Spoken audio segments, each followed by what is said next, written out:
Coming up on Around San Diego, the Los Angeles District Attorney announcing he will recommend a resentencing for Eric and Lyle Melendez. We speak with a legal expert on the case. And the family of the 3 women killed in a bluff collapse will receive tens of millions of dollars in a settlement. Those details ahead. Plus, our Shannon Handy sat down with the Port of San Diego Harbor Police Chief. Around San Diego.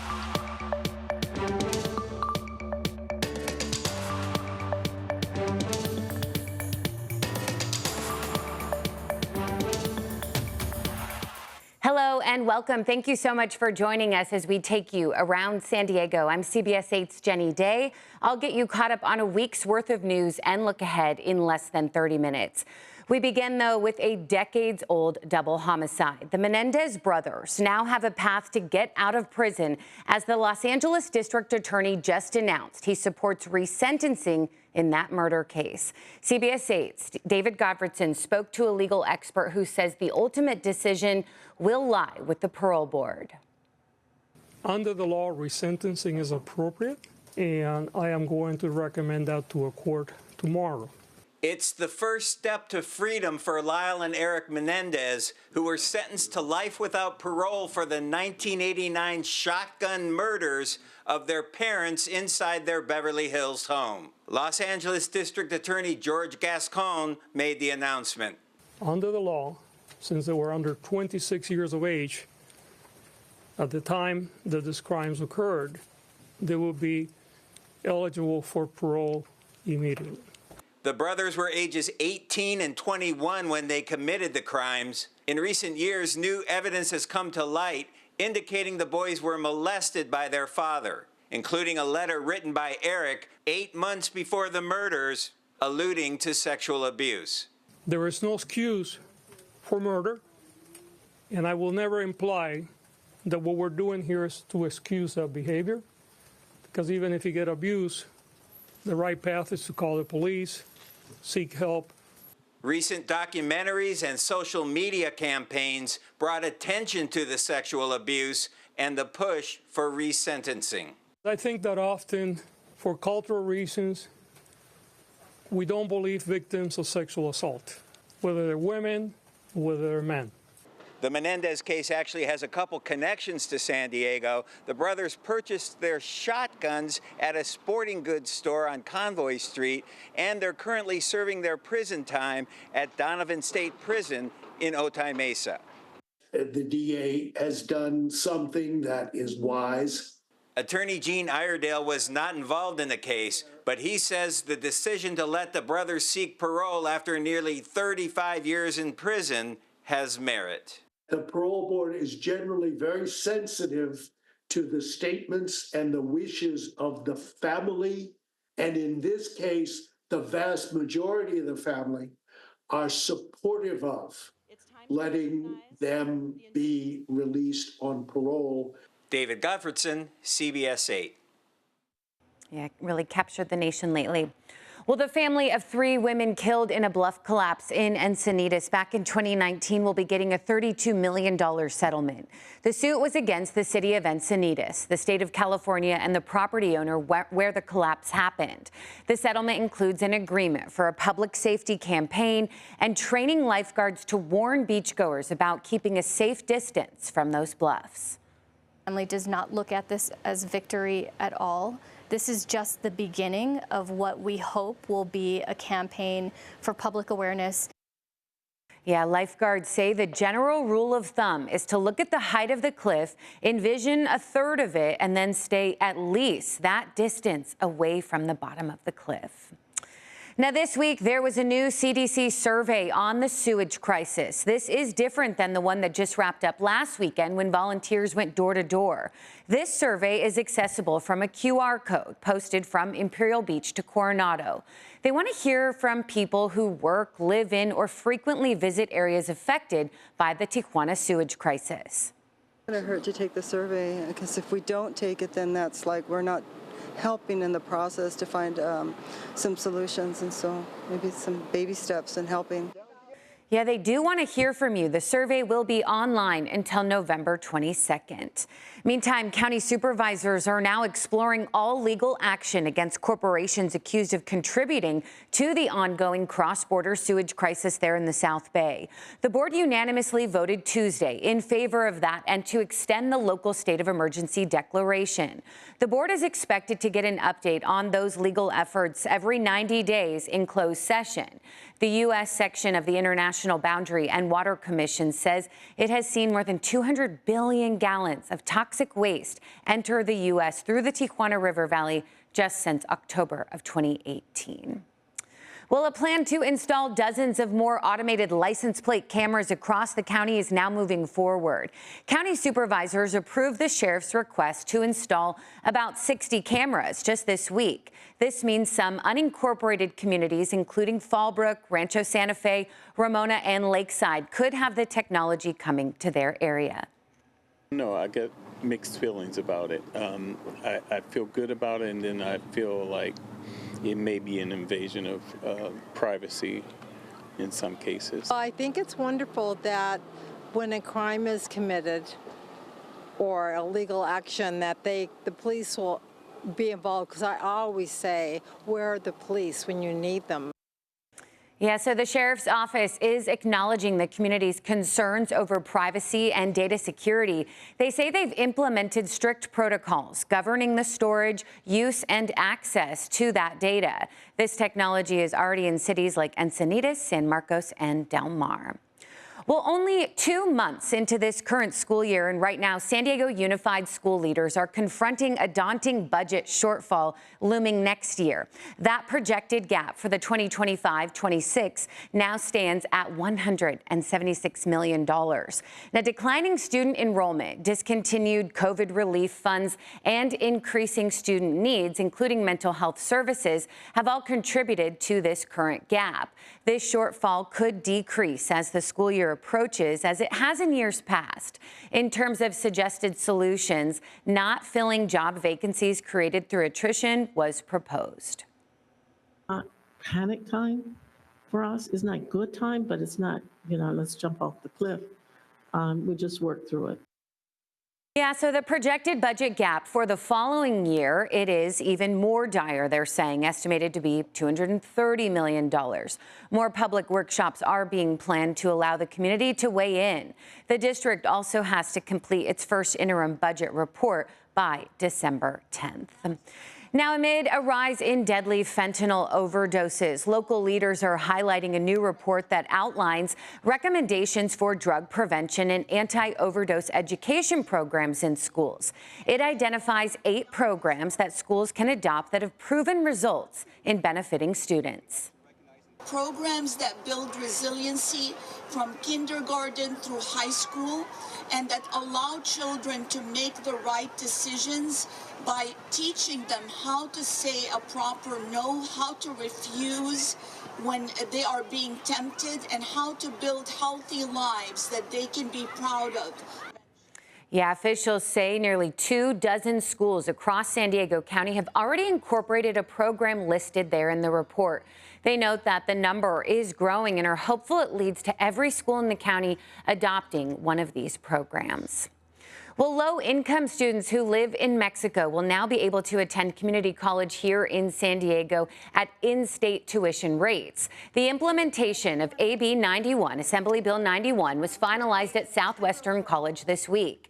Assemblymember David Alvarez authored the bill, which was signed by Governor Newsom last year. It creates a 5-year pilot program that would allow students who live within 45 miles of the border to attend community college here and again pay in-state tuition. Continue to seek those opportunities for all students, and one of those group of students we must focus on is our binational students, who are our students who will drive us into the future. Tuition for in-state students is in-state residents is $46 per unit, while it's well over $300 per unit for out-of-state residents. Well, the San Diego Business Journal and San Diego County Hispanic Chamber of Commerce just named the top 50 Latino leaders of influence for 2024. Among them, the Port of San Diego Harbor Police Chief Magda Fernandez. CBS 8's Shannon Handy talked to her about her career and her message to younger generations. Magda Fernandez was appointed chief of Harbor Police back in 2022. She's the first Latina chief for the Port of San Diego and the first Latina top cop in all of San Diego County. I'm very honored and humbled to be part of 50 top leaders in the region. Magda Fernandez has been the Harbor Police Chief for 2.5 years, but her history with the department goes back much further to 2001 when she was first hired. This after having worked in various first responder roles, including as an EMT, a volunteer firefighter, and rescue diver in her home state of Arizona. I started working at a hospital, Holy Cross Hospital in Arizona, and that's where I got introduced into first responders.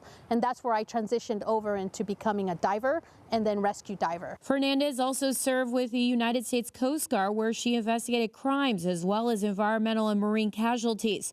All of this while being a single mom to 3 boys. This wasn't easy for me, but it takes a village. There's always ways to do things. We have to normalize women in leadership positions. We have to normalize women in trades that are traditionally male-dominated. We have voices, we have abilities to do things. I tell people, put yourself in positions where you can affect those changes. For Fernandez, some of the changes she'd like to see start from within. Since her appointment to chief, she has developed a 5-year strategic plan focused on improving officer wellness, recruitment, and retention. The department is made up of more than 200 employees, including 132 officers, with room to hire 10 more. Chief Fernandez is also focused on community engagement. The area Harbor Police serves stretches 34 miles of tidelands, which includes portions of San Diego, Coronado, National City, Imperial Beach, and Chula Vista. We touch in some form or fashion all those cities, all those jurisdictions, and Harbor Police is responsible either for the primary law enforcement response in those areas across the board, including the airport and our waterways, or coordinate and work collaboratively with all those law enforcement and fire agencies. More than anything, Chief Fernandez wants to lead by example, saying as the daughter of Mexican immigrants, she liked to take the lessons she's learned throughout her career and inspire younger generations to dream big. My biggest goal is for people to be able to see themselves in me as a Latina leader and inspire other people that look like me to do the work that I'm doing right now. Shannon Handy, CBS 8. Yeah, congrats on her success. Coming up, an iconic movie star has been spotted around San Diego, even playing tennis with some locals. We'll have more on why Matthew McConaughey is here. Well, right now, the San Diego Humane Society is seeing something they have never seen before. More puppies than ever who also need homes. On average, there are 180 puppies under the San Diego Humane Society's care each day, as well as hundreds of adult dogs who all need loving homes. Nina Thompson with the San Diego Humane Society says they are even seeing breeds of dogs they don't typically see. We're seeing all kinds of puppy breeds at this point, and a lot of them are the ones that you may not associate with the shelter. Like this little Maltese puppy here, we have golden doodles, we have French bulldogs, we have all kinds of animals and puppies at San Diego Humane Society right now. Yeah, she says the hope is that people looking to adopt will go there instead of going to a breeder. And if you cannot adopt, there are so many ways that you can still help. You can volunteer, donate, or even foster a pet. You can find all of those ways to help on CBS8.com. Well, all right. The rumors are true. Matthew McConaughey has been spotted around San Diego. And while the star has been seen on sets in Pacific Beach and Mission Beach, it appears he wasn't here filming a movie. CBS 8's Alex Lai tracked down some of those details to see where he's been. It's rumored that McConaughey was in San Diego helping his son Levi for his movie debut, Way of the Warrior Kid. Now, he did some digging to see what else the McConaugheys were up to and started right here at Coronado Tennis Center. We ended up deciding to hit for about 2 hours, and that turned into, about 5 more sessions of hitting with him. Tennis director Joel Myers trained with McConaughey about a week and a half ago. That he just didn't take a break. Like, nobody plays for 2.5 hours. That's so unusual. He also played with his 16-year-old son, Levi. Levi is a great kid and a real athlete. So I think it's his movie debut is what he was here filming. So as soon as they got off set, I'm sure they were headed over here to play tennis at Coronado. While he got to see the McConaughey's in action on the court, he didn't hear too much about the movie. I think he was trying to keep it a little bit secret. His dad was involved in helping him prepare for that.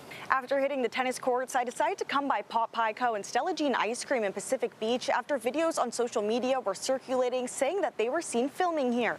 That's where I met employees Calais and Abigail, who saw the action up close about 2 weeks ago. There was a huge crowd, lots of extras, lots of people directing people, and then once you get around the shop and can look back into the parking lot area, it was just filled with trailers and hundreds of people. It was really crazy. Big stars, including Chris Pratt and Linda Cardellini, were inside the Pacific Beach spot for about 5 days filming. We have these aprons. It's pink and it has Stella Jeans, and Linda Cardellini is wearing that. Calais opened and closed the ice cream and pie shop for them to film each day. I got to make the waffle cones that they were handing out and that are shown in the back scene. I had to make 50 plus of them. She said McConaughey was only there for the day his son was filming. She didn't get a picture with him, but did have an encounter. Matthew McConaughey was parked right in front of my car, and all of a sudden I saw Matthew walk right in front of me and then get in the car right in front of me, and I just was trying to act really cool. It's rumored the movie will be released next year, but a date has not been announced, and it's possible that McConaughey will be back in San Diego. And he said he might be back, so we may see him here at the tennis center again. Alex Lai, CBS 8. Just a regular guy, right? Hey, well, coming up, a seaside mansion known as the Sand Castle is up for sale for a whopping price. A closer look at this property next. We are now getting a tour of the famous Sand Castle estate up for sale now in La Jolla. It's expected to smash home sales records in San Diego County. CBS 8's Brian White takes us there. This seaside mansion's hitting the market for a whopping $108 million. Known as the Sandcastle, this architectural wonder was designed to resemble the Chateau de Versailles. Here we are at the guest residence, and it's fashioned after the Petit Trianon.